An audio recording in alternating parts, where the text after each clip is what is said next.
What's up?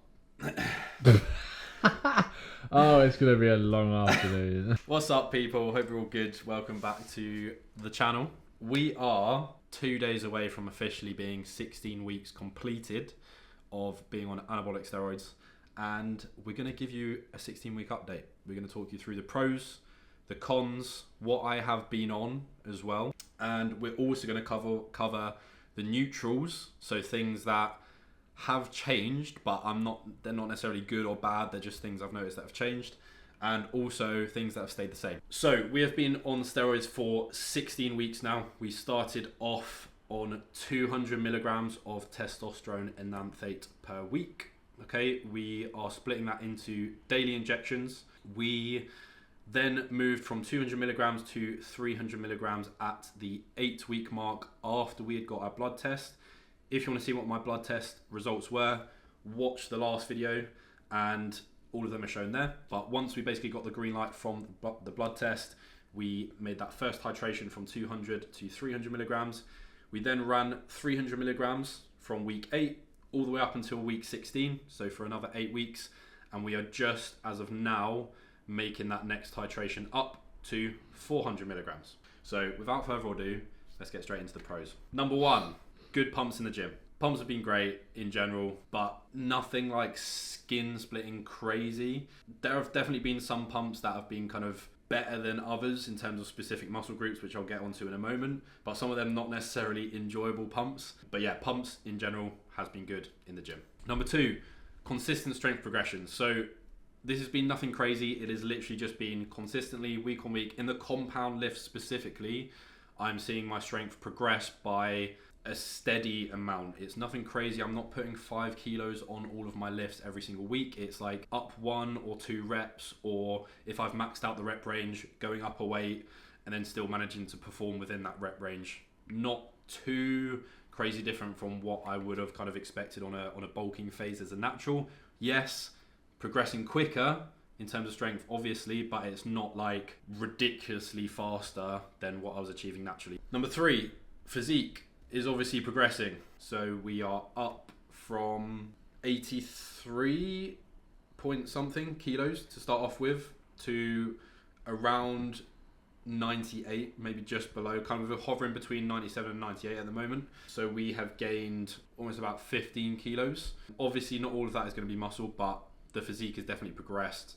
We have gained tissue for sure, and the physique is looking better, as you would have seen from the physique update at the start of this video. One thing to note though is physique progress was definitely much quicker from like week 0 to week 8-ish, but a lot of that was due to muscle memory, because if you guys watch some of my other videos, you'll know when I started this enhanced journey, it was just after I'd been through a spell of about 3 or 4 weeks of probably one of the most stressful periods of my life, and I lost about 5 kilos of body weight just from stress, not really sleeping, not really eating. So my body was flat. I probably lost a bit of muscle in a very short period of time. So I reinflated and my physique changed a lot within like the first 8 weeks.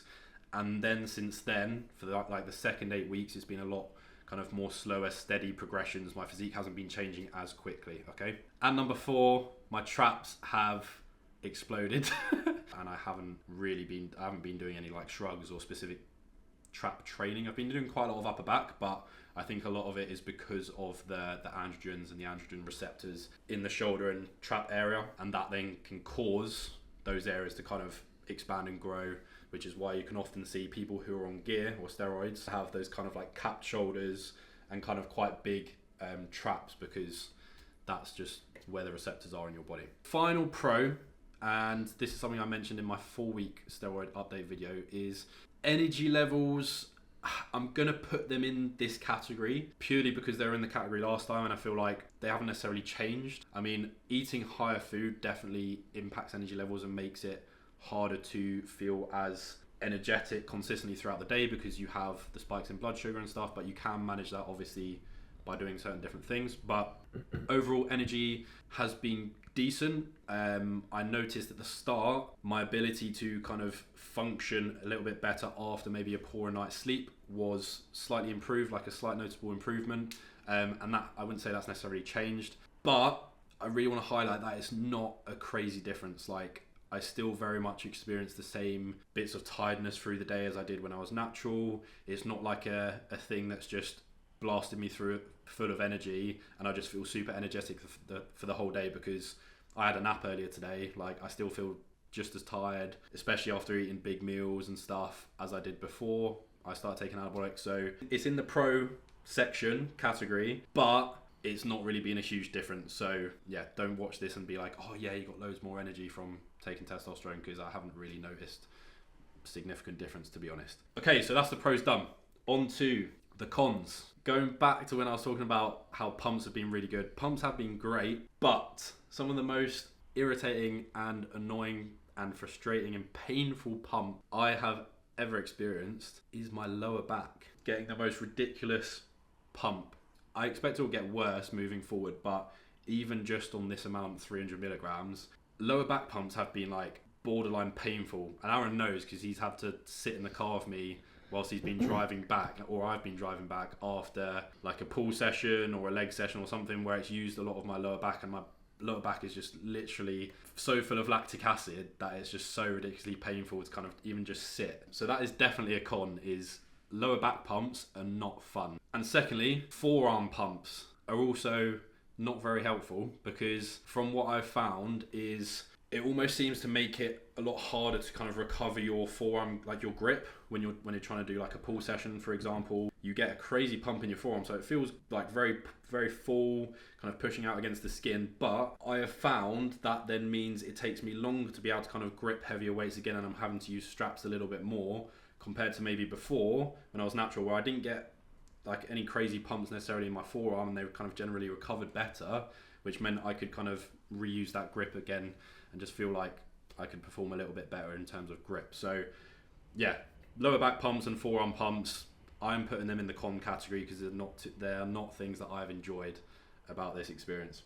Number 2, acne has definitely got worse, and something I partially expected, but I didn't really know what extent maybe it would get worse. I can very confidently say I've probably 95% of the time done what I can to manage the acne in terms of washing after every single session straight away, pretty much, with exception of maybe sometimes where we'll go to Tesco's first and then I'll wash straight away after. I've been exfoliating, I've been eating the large majority of my food from very clean sources, whole foods, drinking plenty of water, generally sleeping well, changing my covers, and I've also now got a back spray which has got like tea tree oil and stuff that I'm spraying on my back after a shower twice a day to try and combat it. But the spots are still coming through. So hygiene is, I'm almost certain it's nothing to do with my hygiene, it's just purely down to the anabolic. So it's frustrating. I think there's a point where I will not want it to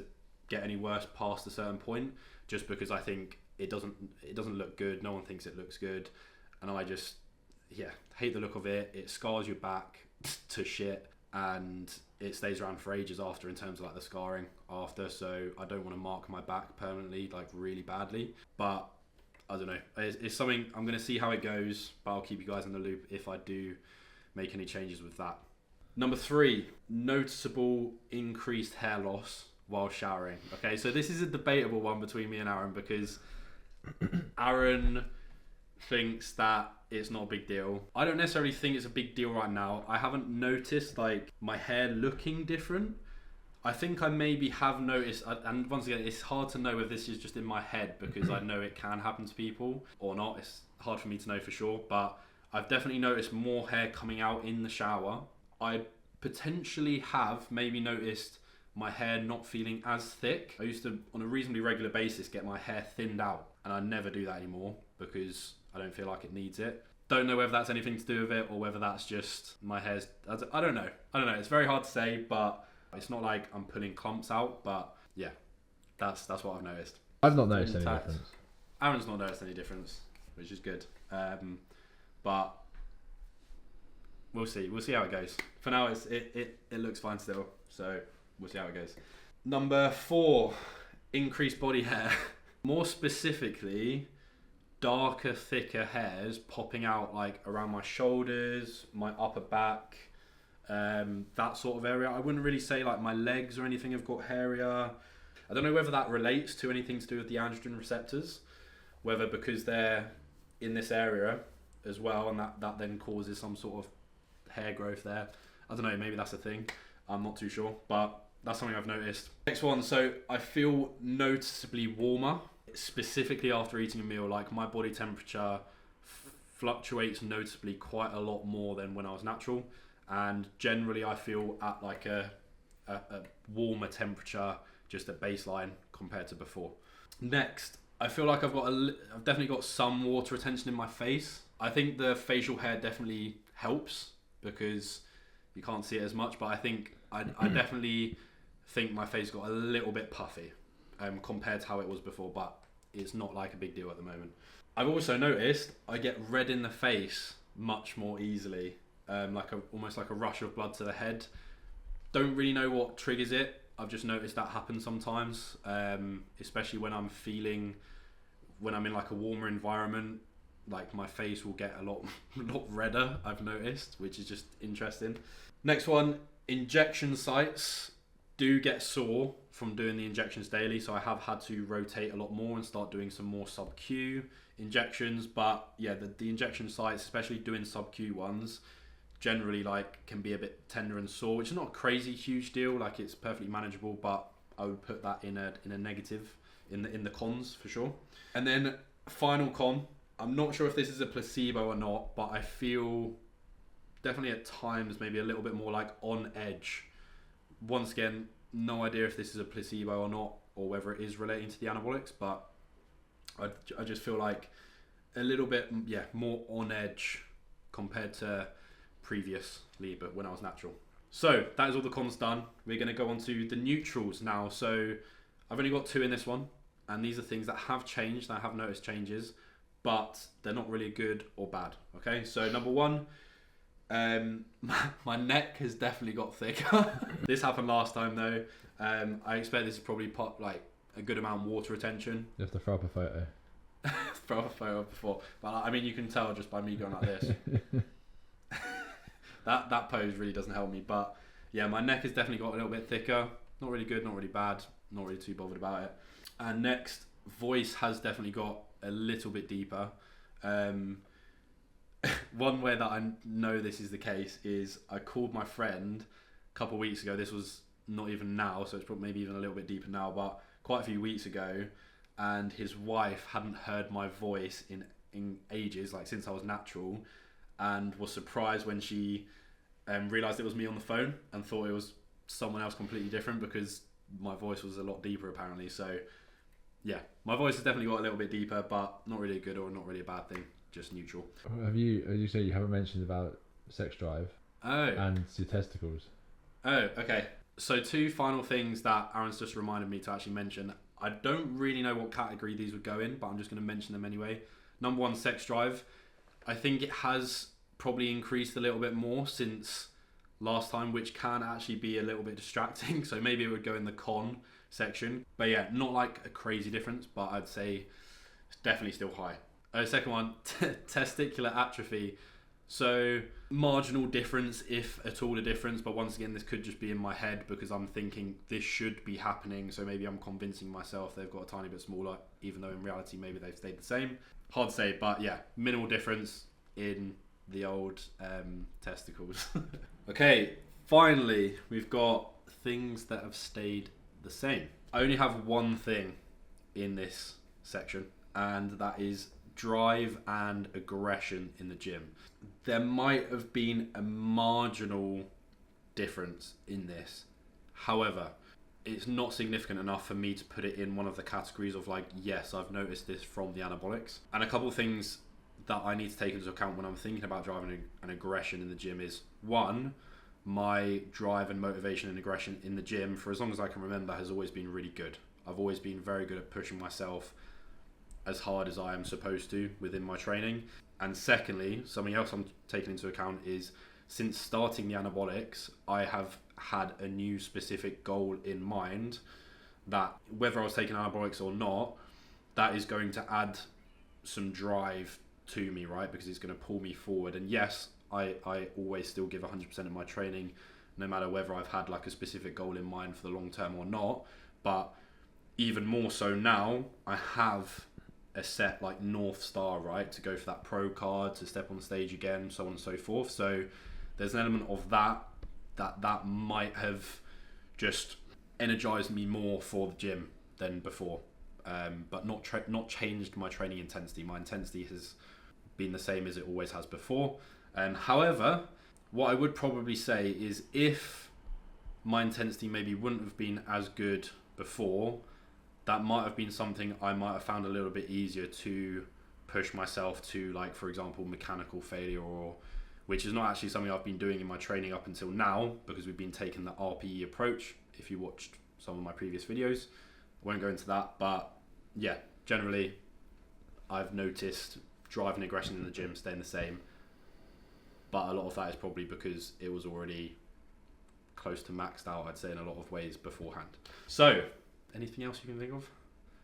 No, I don't think of anything else. You're in the toilet a lot more, but that's not to do with steroids. Facts, yeah.